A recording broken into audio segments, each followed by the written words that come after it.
बेटी धूम्रलोचन। आप मुझे जानती हैं सुंदरी?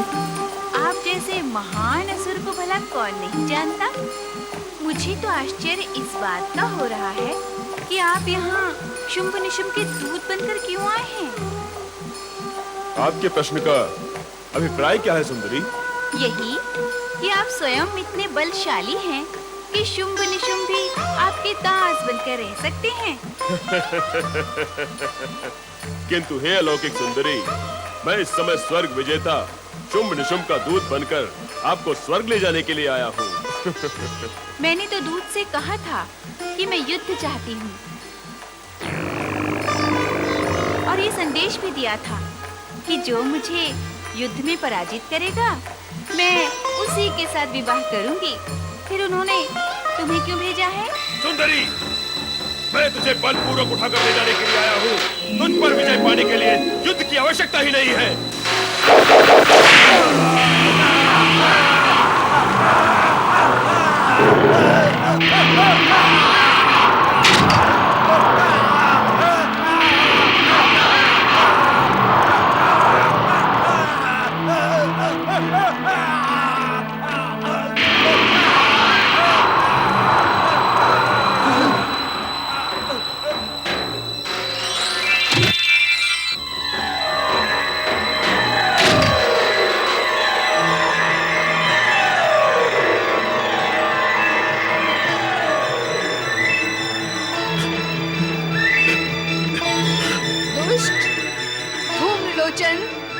यदि तू जीवित रहना चाहता है तो अपने स्वामियों शुंभ निशुंभ को युद्ध के लिए भेज।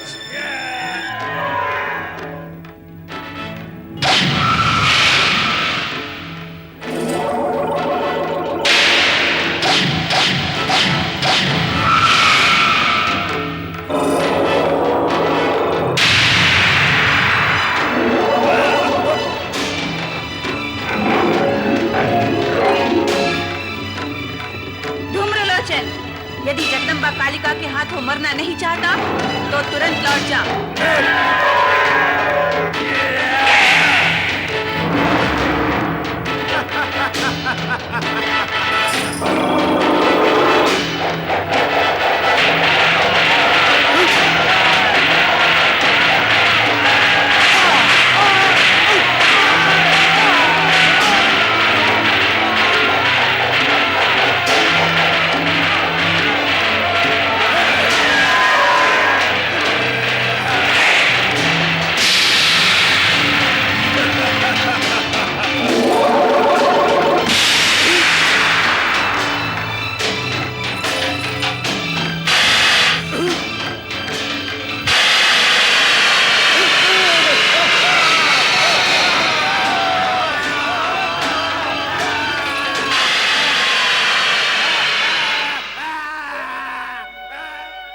पुत्री कौशिकी,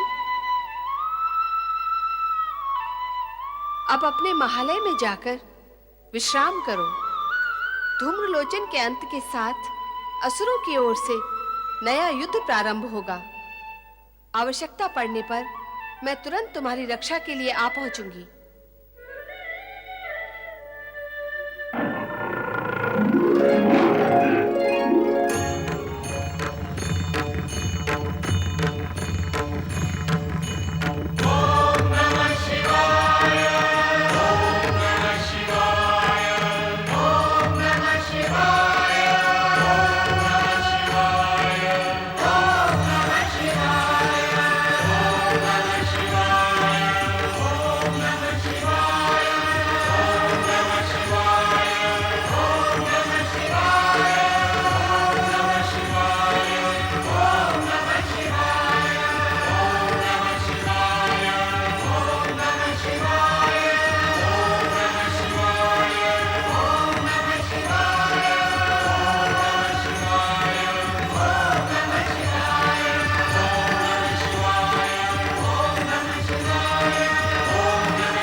क्या बात है नंदी? माता पार्वती के अचानक अदृश्य होने से हम सभी लोग चिंतित हैं भोलेनाथ। कृपा करके हमें बताएं कि माता पार्वती कहाँ है। ओम नमः शिवाय। माता पार्वती की माता पार्वती की देवी, तुमने कालिका का रूप धारण करके कौशिकी की सहायता की है। यह देखकर हम प्रसन्न हुए। आपकी प्रसन्नता मेरे लिए वरदान के समान है स्वामी। अब मैं इस कर्तव्य का निसंकोच होकर पालन करूंगी। कालिका? ये कालिका का कौन सा रूप है माता? ये रहस्य हमें बताएं माता। हाँ माता, हम कुछ समझ नहीं रहे हैं। धैर्य धारण करो नंदी, धैर्य धारण करो। इस रहस्य को जानने के लिए तुम सभी को प्रतीक्षा करनी होगी। समय आने पर संपूर्ण रहस्य तुम्हें ज्ञात हो जाएगा। रक्षा करें दैत्यराज, रक्षा करें, रक्षा करें दैत्यराज, रक्षा करें। हमारे सैनिक मारे गए दैत्यराज। चिल्लाते ही रहोगे या कुछ बताओगे भी? दैत्यराज, कालिका के प्रहार से हमारे सेनापति धूम्रलोचन जलकर भस्म हो गए और हमारी असुर सेना नष्ट भ्रष्ट हो गई दैत्यराज। हमारे बहुत से सैनिक मारे गए और हम अपने प्राण बचाकर बड़ी कठिनाई से यहाँ पहुंचे हैं दैत्यराज। कौन है ये कालिका? कहां से आई ये कालिका जिसने हमारे सेनापति धूम्रलोचन को भस्म कर दिया? कौन हो सकती है कालिका? अवश्य ही ये सुंदरी कौशिकी की रक्षिका है। सबसे पहले हमें रक्षिका कालिका को ही समाप्त करना होगा। यही एक उपाय है। निशुम, वो सुंदरी असीम शक्ति की स्वामिनी प्रतीत होती है। हमें अत्यंत सावधानी से युद्ध में उस पर विजय प्राप्त कर उसे यहां स्वर्गलोक में लाना होगा। दैत्यराज, इस समय आपको युद्ध भूमि में नहीं जाना चाहिए। धूम्रलोचन अपनी असावधानियों के कारण ही युद्ध में मारा गया। इस समय तो आपको किसी चतुर, सचेत, सावधान असुरवीर को भेजें ताकि वो अपनी चतुराई से कौशिकी को समझाकर यहाँ ला सके। दैत्यराज, उस सुंदरी से हम एक बार मिल चुके हैं। मिलने से हम उसके स्वभाव से परिचित भी हो चुके हैं। इसलिए एक बार फिर हमें उसके पास जाने का अवसर दे दैत्यराज। हमें विश्वास है कि हम उसे यहाँ लाने में अवश्य सफल होंगे। निशुम, मेरा विचार है हमें इन दोनों को ही भेजना चाहिए। हाँ भैया शुंभ, मैं भी ऐसा ही सोच रहा हूँ। चंड, मुंड, तुम दोनों असुर सेना के साथ उस ओर प्रस्थान करो। किंतु सावधान, विजयी होकर लौटना। ऐसा ही होगा दैत्यराज। स्वर्गाधिपति महाबली दैत्यराज शुंभ निशुंभ की जय। स्वर्गाधिपति महाबली दैत्यराज शुंभ निशुंभ की जय। शुंभ निशुंभ ने पहले धूम्रलोचन को भेजा देवी कौशिकी के पास और उसे मरवा दिया, और अब मरने की बारी है चंड मुंड की। क्या कारण है कि शुंभ निशुंभ अपनी असुर सेना को भेज रहे हैं? युद्ध करने स्वयं नहीं आते। वो देवी कौशिकी की शक्ति से परिचित होकर भयभीत हैं कि कहीं उनके हाथों वो मारे न जाएं। नारायण नारायण। देवराज एवं देवगण, आप सब यही विचार कर रहे हैं कि शुंभ निशुंभ स्वयं युद्ध करने क्यों नहीं जाते? कहीं देवी कौशिकी के हाथों मृत्यु को प्राप्त होने के भय से तो नहीं जाते? यही विचार मेरे अथवा अन्य किसी के भी मन में आ सकता है देवराज। कैसा विचार देवर्षि? यही कि आप स्वयं इन दुष्ट असुरों पर अपनी शक्ति का प्रयोग करके इन्हें समाप्त क्यों नहीं करते? देवर्षि इस बार स्वर्ग से निकलते ही हमारी सारी शक्तियां अपना चमत्कार खो चुकी हैं। इसके अतिरिक्त देवगुरु बृहस्पति ने भी हमें परामर्श दिया है कि हम अपनी बची कुची दिव्य शक्ति का प्रयोग करके उसे व्यर्थ न करें। कारण कि इन दुष्ट असुरों का संहार तो देवी कौशिकी के हाथों ही होगा। नारायण नारायण। देवी कौशिकी के विषय में देवगुरु ने जो कुछ कहा वो अक्षरशः सत्य है। परमपिता ब्रह्मा जी ने स्वयं मुझसे यही कहा था कि शुंभ निशुंभ को दिए गए वरदान में ही इन असुरों के विनाश के बीज छुपे हुए हैं। इसलिए देवराज, आप निश्चिंत रहें और हां, इन दुष्ट असुरों की दृष्टि में आकर अपने लिए संकट को निमंत्रण न दें। दैत्य सेनापति चंड मुंड की जय। दैत्य सेनापति चंड मुंड की जय। नारायण नारायण। स्वर्गाधिपति महाबली दैत्यराज शुंभ निशुंभ की जय। स्वर्गाधिपति महाबली दैत्यराज शुंभ निशुंभ की जय। दैत्य सेनापति चंड मुंड की जय। अरे नारद, तुम ही हो? ये तो सारा जगत जानता है कि मैं हूं। पूरी बात सुनो नारद। चंड कह रहा है कि तुम ही हो जो देवताओं को हमारे स्वामियों के विरुद्ध भड़काते हो। तुम देवताओं के मित्र और असुरों के शत्रु हो।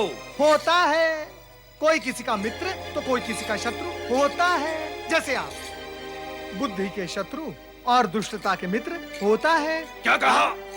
मैंने कहा, हे वीर असुर, क्या जगत में ऐसा भी कोई निर्बुद्धि प्राणी है जो देवताओं का शत्रु और असुरों का मित्र होना चाहेगा?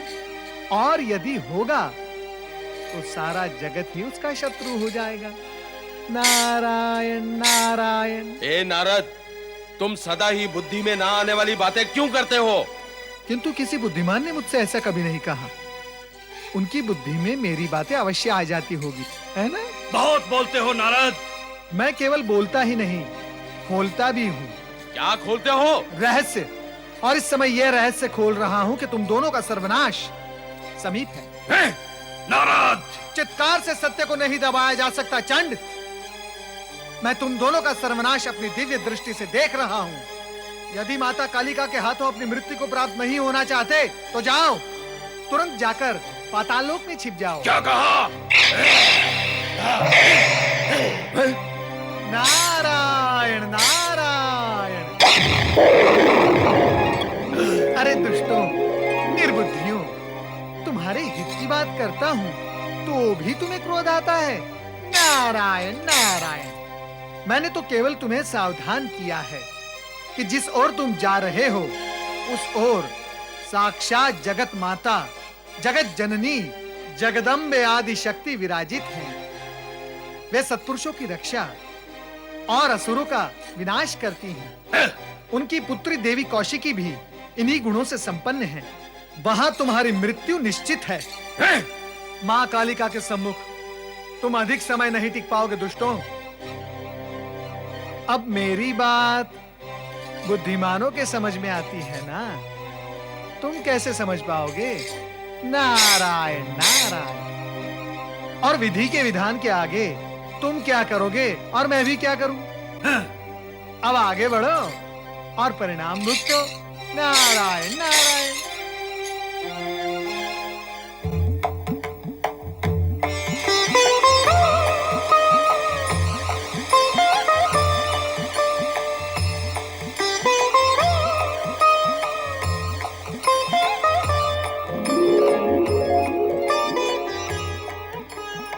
स्वर्गाधिपति महाबली दैत्यराज शुंभ निशुंभ की जय। स्वर्गाधिपति महाबली दैत्यराज शुंभ निशुंभ की जय।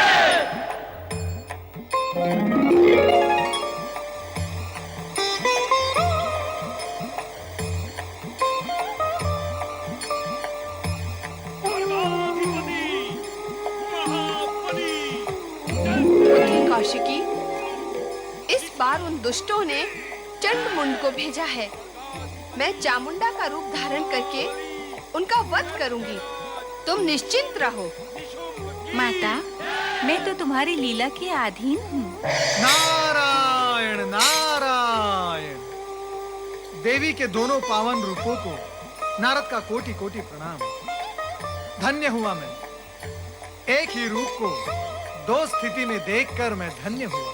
नारद, तुम यहाँ किसकी आज्ञा से आए हो? नारायण नारायण। माता, बालक को अपनी माता से मिलने के लिए किसी की आज्ञा की आवश्यकता होती ही नहीं। वाह पटु हो, तुम्हारे सम्मुख प्रश्न जन्म ले, उससे पूर्व ही उत्तर तुम्हारी वाणी में जन्म ले लेता है। अब प्रश्न ये है कि आज्ञा की आवश्यकता नहीं, किंतु आए क्यों हो? दर्शन, मात्र दर्शन। मन में एक प्रबल इच्छा थी कि आप दोनों के दर्शन एक साथ करूं, और यही कामना मुझे यहाँ तक ले आई, और वो पूर्ण भी हो गई, और मैं धन्य भी हो गया। देवऋषि, आपकी ये कामना तो युद्ध भूमि में भी पूर्ण हो सकती थी। युद्ध भूमि? नारायण नारायण। देवी कौशिकी, जो भी कामना युद्ध भूमि में पूर्ण होती है वो अत्यंत भयावह होती है, और उनके पूर्ण होने के पश्चात जीवन और जीवन की शांति दोनों नारायण नारायण समाप्त हो जाते हैं। मैं अपनी कामनाएं युद्ध भूमि में पूर्ण होने के पक्ष में कदापि नहीं हूं। असुर सेनापति महाबली चंड मुंड की जय।